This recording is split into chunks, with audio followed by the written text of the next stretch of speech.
G'day friends and fans, welcome to Dave Talks Off, Ukraine War Update for the 1st of April 2026. No April Fool's joke, it's not laughing matter that the fools continue to fight when, well, Zelensky knows it.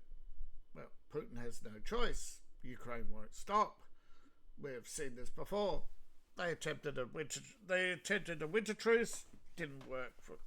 They attempted a truce for Easter, didn't work. Zelensky does not care. He doesn't respect Christianity or values. All he wants to is win, win, win. Of course, we all know that Zelensky's under the gun, and if he fails Krominsky, his dear friend Valesky will live up to his namesake and show him what a good little sniper is. Toink. The Russians did it, of course. The Putin is sneaky. There's a Putin under the bed right now. Everybody I don't like is a Putin butt. And other childish liberal talking points. And speaking of talking points, as we go around the map, Russia has advanced in Sumy. They have done their usual drone attacks on Ukraine today, a couple of hundred of them, hitting Kiev, Kryvyi and Mykolaiv, and is this Odessa? Was it below Odessa? It's in Odessa. The Ukrainians attempted a drone strike on the airport. Attempted a drone strike on, I think it was an airport. No, hospital. No, governor's office. Right, hospital was yesterday. Hospital was hit yesterday. Though Ukraine said it was an oil field. No, it was actually a hospital.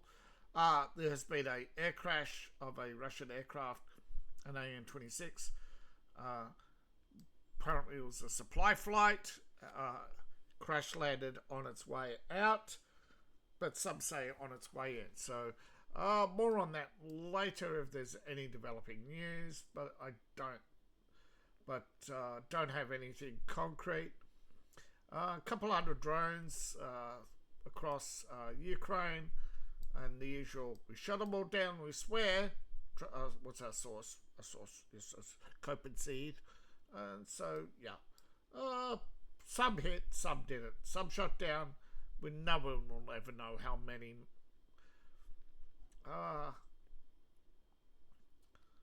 Yeah. So we've got attempt to expand this way to link up to create this buffer zone here. More attacks on Kupiansk and other areas.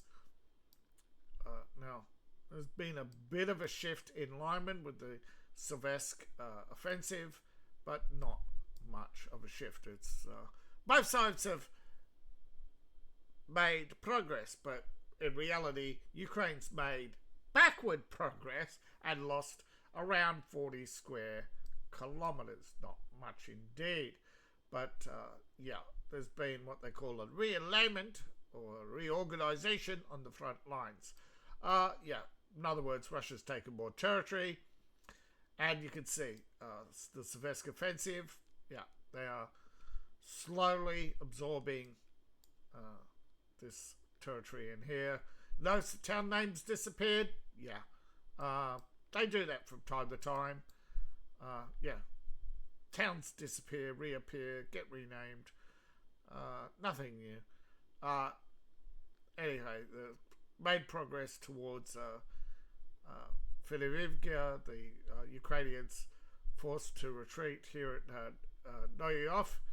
They were forced to retreat north here, and they've retreated here back. Promilia is holding on. No reported activity elsewhere, though apparently the Russians made some progress here yesterday and have dug in. Now, apparently also the Russians have made progress here and dug in, and apparently There's just stalemates here and there and everywhere else. But little bit of progress here and there. But mostly nothing. Not much has changed. Now as we go around the map, you can see there's lots of activity, but not lots of territory changing hands. Now the big push was expected here yesterday. There was a little bit of gains, not much, but that's about it. And again, little bit of gains, but not much. And sooner or later, something will give on the front, like it did with Bakhmut, but I think it could be another Kupiansk situation where the Russians move in, and before they finish digging in the Ukrainians. So Russia's been very cautious. However, a lot of their strikes have been carried out by helicopters increasingly rather than Su-25s, and they've armed them with new vacuum bombs. What in them? Well, let's see that again, shall we?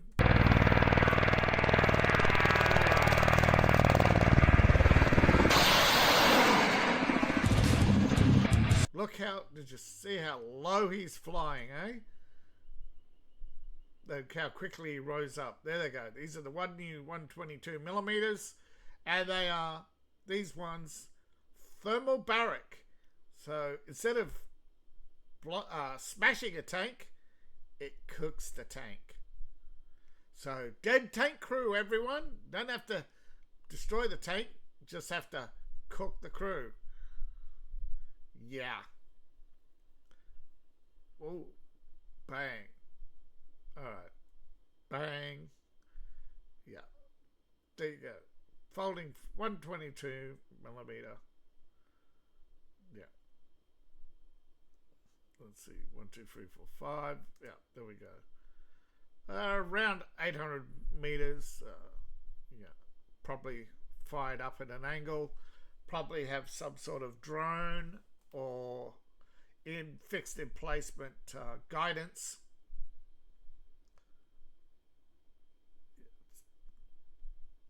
Yeah, they are, as you can see, they do actually have some sort of, they drone missiles, they're hybrid, but they have some sort of radar guidance. You can see them at the back there. So these are the standard helicopter. There you go. There's the tubes. But you see on the little tip there, they've got the detector. So they're homing in on position, either visually or radar. More likely radar with a mixture of inertial guidance. But they're programmed. So they're taking their time, aren't they? You think with all these weapons they would make an impact on the battlefield. So far, no. However, we have seen a shift in position. For days or weeks we've been hearing Ukraine rattle about where's our weapons. Well, it turns out there's been no redirection of weapons to the Middle East. There's been no delays.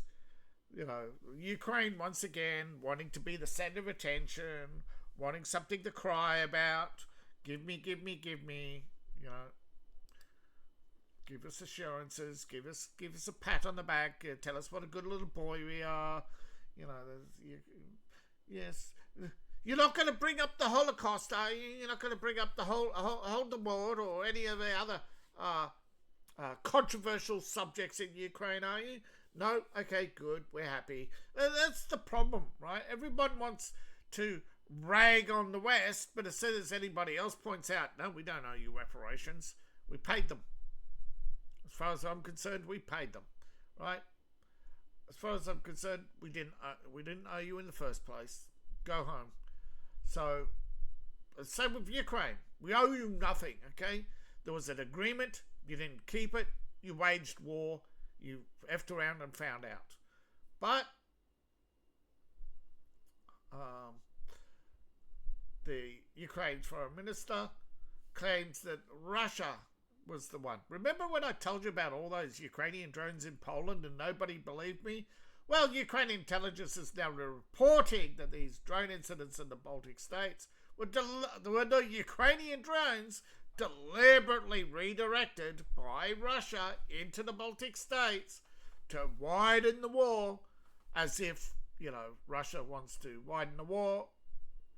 No, this is typical Ukrainian deflection, okay? When they cannot deny, they deflect. When they cannot deny, deflect, or project, they will attack. When they cannot attack you, they do reverse victimhood. They claim to be the victims. That's where they claim to be the victims of the very things you are pointing out.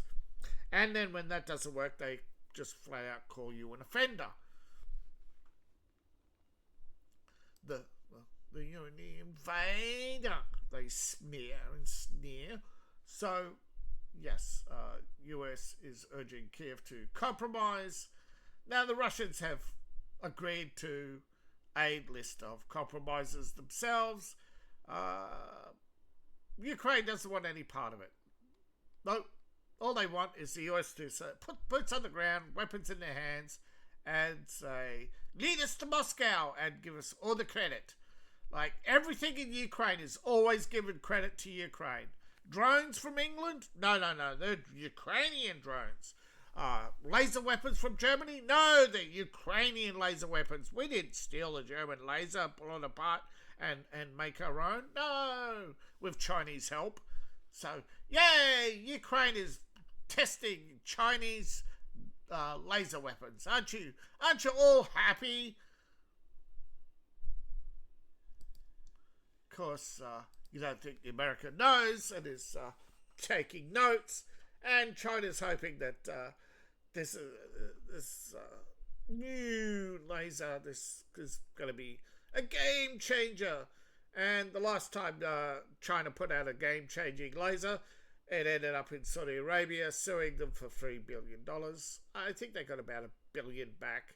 But yeah, they're pretty sore right now with China, particularly now the UAE had a port built by China, and that got blown up by Iran, some oil facilities. So there's a lot of things, and Ukraine is obstructing inspection of the pipeline, and the EU says, no, if you continue, that's not a good idea. We may have to revisit our support. That's when Ukraine is going, what?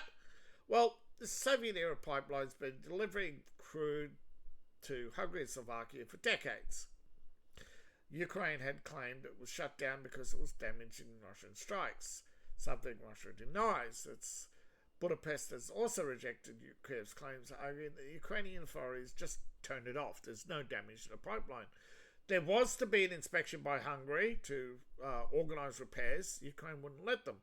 So Budapest appealed to the EU. The EU sent an inspector.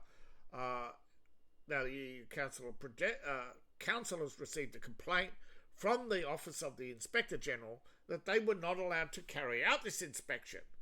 And the EU said, well, if you want to be a member of the EU, you have to be open and transparent to these inspections. And we don't have a clear picture of what's going on in Ukraine, the EU diplomatic said. But sources cited that Kiev's actions were described as unclear and not smart. That, according to the EU diplomat, that if the pipeline is unblocked, well, this is apparently what's happened. Apparently, someone's put concrete into the pipeline. Now, why would Russia do that if it's a key economic pipeline? And Kiev is saying that it's funding the war. Well, the amount of oil that goes through there is not enough to even fund the war for a day. Come on, it's Hungary, for Christ's sake, not the bloody US. Your war costs $127 billion. Barely $3 billion flows through that pipeline. No. The oil strategy was working until Ukraine started messing with Russia and attacking Russia. The oil strategy was keeping Russia very peaceful, very happy. The Russians were getting fat and happy and more pro-Western until Ukraine decided that they wanted a cut of the pie. And they wanted 10% of the oil, even though, according to the agreement, they'd sold all their rights long ago to American oil companies. Ukraine, of course, as you may or may not know, peaked in round 91, around 127 billion GDP. Not a bad achievement for a small country, pretty third world, pretty much focused on agriculture, obsessed with developing its industry, and was set to become a major supplier of small motors across Europe. So they were doing pretty good. But more and more Ukrainian youth were leaving Ukraine. Why? Because they were bringing in Indians, they were bringing in Chinese, they were replacing their own population, they were degrading their workplace, all their doctors were foreign trained. So Ukraine was starting to crumble, and elections were more and more fuzzy, and the fuzziest was the election of Zelensky, according to the opposition groups. And Zelensky responded by attacking the Donbass in 2022, and then daring Russia to invade, and then telling everybody that Russia would never dare. And then a day later, they shut down the border, and 24 hours later, Russia invaded, and made pretty good progress because the Kiev government had redeployed its army to rear echelon positions. So it was all deliberate, right? It was all deliberate play to try and control this pipeline. Why? Because this $3 billion a month or whatever it is would put Kiev back in the positive, right? They are in the hole, and every year their debt is growing. They cannot get out of the hole they're in because they've lost 20 million people. Not dead, I've never said that. Around 2 million dead, but again, the majority of those deaths may appear to be natural causes, old age and disease, but in the last 5 years, they've had more deaths than births, and they've had more people flee the country, and they've had hardly anybody come back. Even their own troops, they said, they get through training. Every year they lose some. Not lose some as in die, but lose track of them as in they fail to report for duty. And now have to admit that 2 million have run away from Ukraine while on overseas exercises. And of course, they lost 3 Ukrainian drone experts. Allegedly, Iran killed some of Zelensky's drone experts in the UAE, something that Kiev has denied. And it does appear to be a suspect story, but someone did die in the drone attack, but I'm not sure if they were 3 Ukrainians or they were 3 Eastern Europeans who were there as part of the anti-drone contingent. There's a lot of people going to the Middle East right now as part of the anti-drone contingent. So try not to believe every story you hear until it's been checked and verified. Now, and I'll tell you if they're verified. Now, it has been verified that the Hungarian foreign minister called Russia. Everybody knew. They said they were talking. Hungary was trying to get a backdoor diplomacy. Phone call has been leaked, and they don't care. Right? The opposition got hold of it and leaked. That's why transparency in Parliament is garbage. That's why America won't and didn't tell you about the Iran strike, because there are so many people willing to leak to the media now, and there's no consequences. Now, this is a fact, right? We don't know exactly what the pipeline is damaged. According to some, Ukraine has poured tons of concrete into the pipeline to render it inoperable. Others just say they've turned off the power and keep all the valves open so it can't be refilled. Some say that Ukraine has been stealing gas for years through this pipeline and that Russia turned it off. So somewhere in the middle there is some truth that we will eventually find out. hopefully. But yes, it's been confirmed the US have asked Ukraine to compromise to give up some land. Russia has said that they will not retreat. All this land you see here in red, now this is the conflict zone allegedly, but it's also claimed by Ukraine. And remember, they invaded Bryansk, so it's not beyond the realm of possibility that there was a Ukraine wants to launch a major offensive if they could get those 2 million men back. And it would be a major offensive, 2 million men, if they come back. Now, I don't know if it's propaganda or Ukraine faking it, but I do think they have lost some. Again, I'm not talking about deaths, I'm talking about AWOLs, but it's possible that Ukraine is unable to get or is trying to get the West to send those 2 million back to them. And that is why we keep hearing about these 2 million men on Telegram and Ukrainian news. Now, Ukraine has allegedly blocked the export from the pipeline, and Europe is not happy with their lack of transparency. But many, including Hungary and Slovakia, said that Ukraine is aggressive towards them, and whether or not you believe this, but many believe that Ukraine is holding back some of its troops, and it's possible that Europe may abandon Hungary and Slovakia if they're attacked by Ukraine. Poland has already said that if Ukraine attacks Hungary and Slovakia, they will not come to their assistance. So much for being right-wing and hate Poland. But again, some people are equating the right wing with support for Ukraine. Why? It's a left-wing thing. Again, the left are starting to abandon Ukraine, and particularly Zelensky, because they want to appear anti-war. What a shock. Now, a missile, again, has allegedly been fired at a Ukrainian anti-drone system and successfully took it out. Again, I'm saying that it's a system has been hit in Dubai or the UAE, that a Middle Eastern expert told the RT that it was Ukrainian. We do not know. The IRGC is claiming that, but this is a group of the IRGC, and they have been firing missiles and drones all day, and most of them have been shot down. Now, most likely the anti-drone team was sent out to set up intercepts, and they got hit by a missile which came in low and fast, caught them off guard. Because what are anti-drone people going to do against a fast-firing missile? They have a slight chance of their anti-drone systems getting in the way, but you have to have them in the air.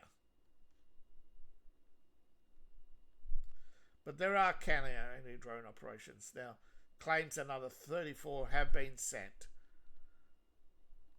Now, US and I think J.D. Vance thanked Ukraine the other day for these teams. So it is verified there are Ukrainians in Dubai. Doesn't mean they were killed or hit. No, so far, the only confirmation I can give you is a anti-drone operation in Dubai and the UAE have been hit. That's it. And does it matter? I mean, during the course of the war, both sides are going to lose assets. It's what's going to happen when more and more pressure is brought to bear.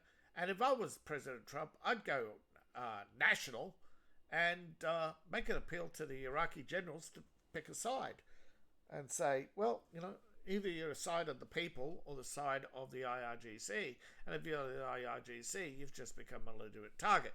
But I think he's reluctant to do that because the IRGC don't control the army, they control the Air Force and the Navy and the missiles. Now, the Iranian army is saying they'll resist the ground force operation. So, yeah, I would suspect the generals have already moved their families. That's why. But so had most of the IRGC. You know, a lot of the wealthy don't live.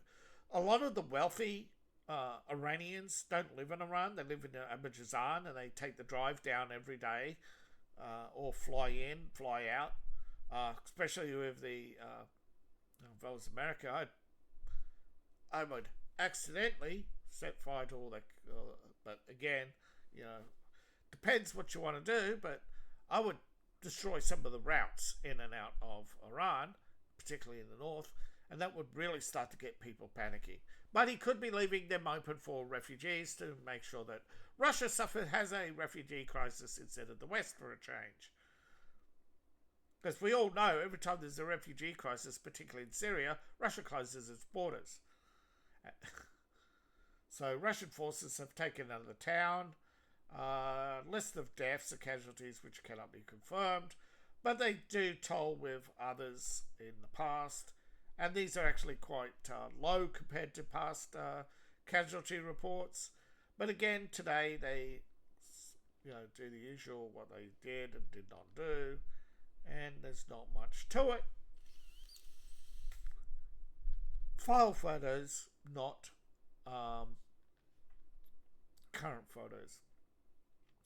You can find more declassified images of drone attacks on Iran today than you can on Ukraine 3 years ago.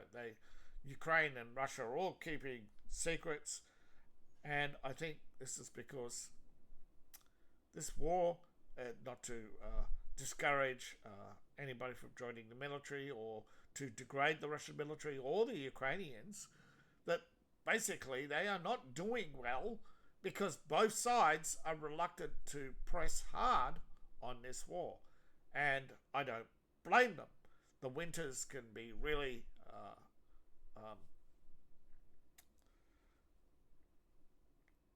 what's that word I'm looking for? Taxing on your abilities. And a lot of these young men, they know if they're wounded,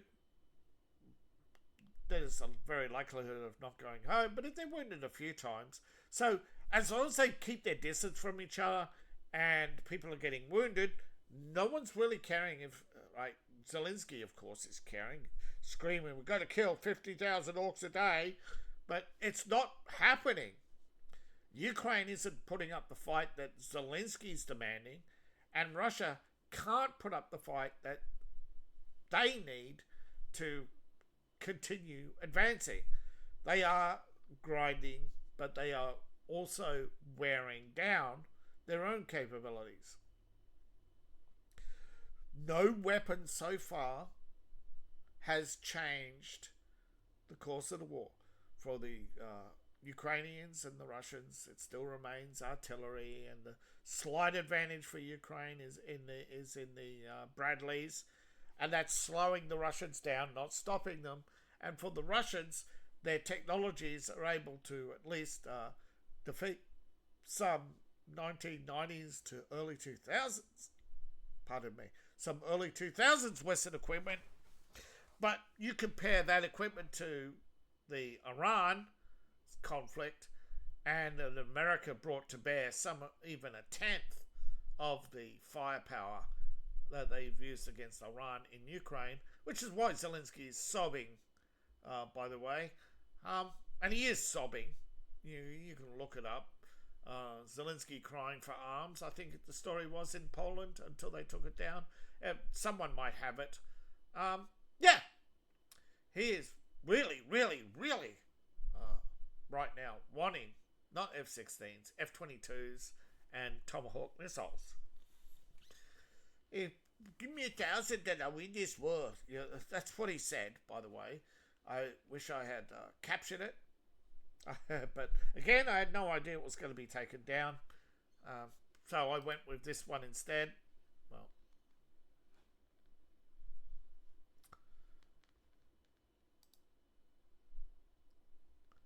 story. Yeah, there's a whole bunch of military stories on Russia, but a lot of it is not really directly related to the war, and some a lot of it is future projects that have yet to appear. But yeah, the Malva for the Russians, that's the one. Is making a little bit of an impact, but not as much as I thought it would. But it's not that big a change. I thought, again, I think it's because the majority of equipment's been held back. I think the Russians are holding back. I think the Ukrainians are got no choice but to hold back. And they're probably glad the Russians are holding back because they can't keep it up. How much longer can Europe keep up? The billions, 90 billion every 3 months. That's on top of the Ukrainians' billions spent. They're going to buckle. And it's going to be a hard crash out. And I don't know if it's going to be days, weeks, or months. I'm not an economist. But some economists say Ukraine has already crashed. It's just been propped up. And we're going to see a major exodus of people over the next 5 to 10 years. And if Ukraine, the longer this war goes, the more people are going to leave. Ukraine is facing a existence gone simply because Zelensky wants to stay in office and become Captain Sky Shield of Europe. And Keir Starmer, this 100-year support plan and all putting missiles on the path to Moscow and all these plans. He's on a path to cause a war, but he can't even defend against dinghies. He can't, Putin called him out. Never, how bad does it have to be when you're called out by Putin, right? That's how bad things are in the UK, right? When Putin makes more sense than the UK government, it's bad for the UK, right? The UK government are trying to think they can prop up and save Ukraine with their laser weapons, but it ain't happening. You're not spending pennies per day. It's all a cope. They're lying about how much these weapons cost. They're lying how much this war costs. They're lying about the casualties. Sooner or later, people are going to notice that Ukraine is... Where's all the people from Ukraine? And sooner or later, it's going to be like this big empty land that nobody's going to talk about for a while. And they're going to say, not many people live there, do they? And they're going to wake up a few years later and say, Ukraine's borders are closed. And then it's just going to be a big wall up. And then people are going to know the Russians have taken over. Because sooner or later, the collapse, if it's that devastating, Ukraine will surrender. Quietly, without fanfare. They'll kill a few people. Right? Kobminski will probably run into hiding, and the oligarchs will be told if they come to Ukraine, they'll die. Right? The nationalists will be hunted and killed by what's left of the Ukrainian army. The collapses do not go well for both sides. Okay, they do not go well for the government nor the opposition, particularly the government services. Okay, people who have jobs now are going to be at risk of their lives, because when the collapse comes, they're the ones who are going to have food, water, shelter, right? Not the ones who are now living on the edge and losing their families to the war. They're the ones who are going to go on a rampage. They're not going to care whether you're left, right, pro or against. All they see is survival. And if the Russian army starts to advance and the Ukrainian army has no money and collapses, Russia just has to offer them food. And it's the same with the Polians or the Germans. Millions will surrender. Now, if Russia promises and actually delivers these surrendered Ukrainians some sort of amnesty and some sort of guarantees of relocation through Belarus or through Hungary or to Poland and other countries, Ukraine's done for. Putin has options. You understand this? Sure, a few Russians could maybe escape through Georgia and, don't want to fight this war. But I'm telling you, it can be really much worse for Ukraine if Russia steps up its game. Now, right now, Putin has no interest in taking in a few million Ukrainians. But if he did, Ukraine is done for. I mean, not losing this war too badly, right? They won't lose that much. The US will not let them collapse completely, but there'll be no chance of any negotiation other than losing the land. So it's better to lose the land now than lose all of this later. If you keep it up, you're always at risk of losing more. And Ukraine has. When Zelensky was first offered a peace deal, 17%, then 15%. Now it's anywhere around 25%.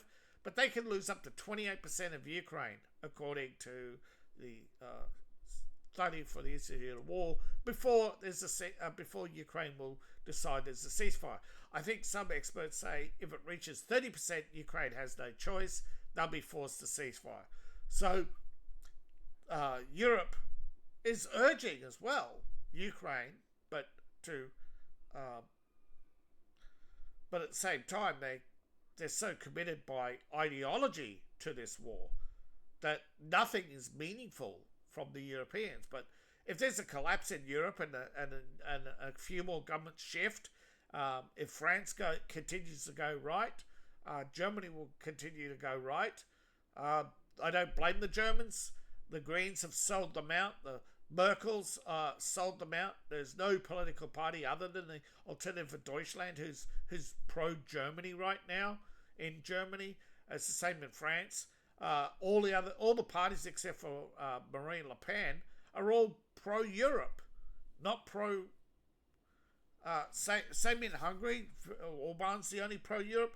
So there's a big collapse coming if there's a misstep in Ukraine. If Russia makes a big breakthrough, there's a collapse, right? And if this war goes on too much longer, there's a collapse, unless America steps in or someone else, BlackRock, steps in with billions of dollars. But BlackRock's running out of money. They are. The oil, that's why they want an end just to the oil crisis that ran very quickly, because they're running out of money. They thought BlackRock initially pushed for the war because they thought, we'll choke off all the oil supplies, we'll sell our Venezuelan oil at a high price. No, Trump has released it, and that's got them all pissed, because BlackRock's biggest cash flow is not the Ontario Teachers Fund, although they have dipped into it, is the as a loan, $6 billion. Is the hundreds of billions they were making on oil, and that's how they were paying their. That's why they were paying so much into the Ontario Teachers Fund, but they can't keep it up. None of them can. They can't keep up these high returns when markets are lean right now. Profits are lean for a lot of companies right now. So there's not enough tax money or tax revenue in Europe to fund $100 billion a year war, let alone one that's actually $100 billion every 3 months, which is way more than Russia's spending. Now, Russia has made only a few modest gains of oil. Like I said, it's only been $3 billion. That's not enough to fund the war. In fact, it's quite the opposite. So thank you for watching. Please like, share, and subscribe. Please support the channel. Thank you for listening. I really appreciate each and every one of you. Can you support the channel? Well, if you can support me on Ko-Fi, Patreon, buy my books, buy my merch. Thank you to everyone who's joined my Patreon. My RPG Patreon seems to be popular there at Future Fantasy, and of course a lot of people have bought my books. Thank you very much. Not quite enough to be a bestseller yet. I need to sell thousands, not hundreds. So yeah, thank you. See you in the next video. Bye for now.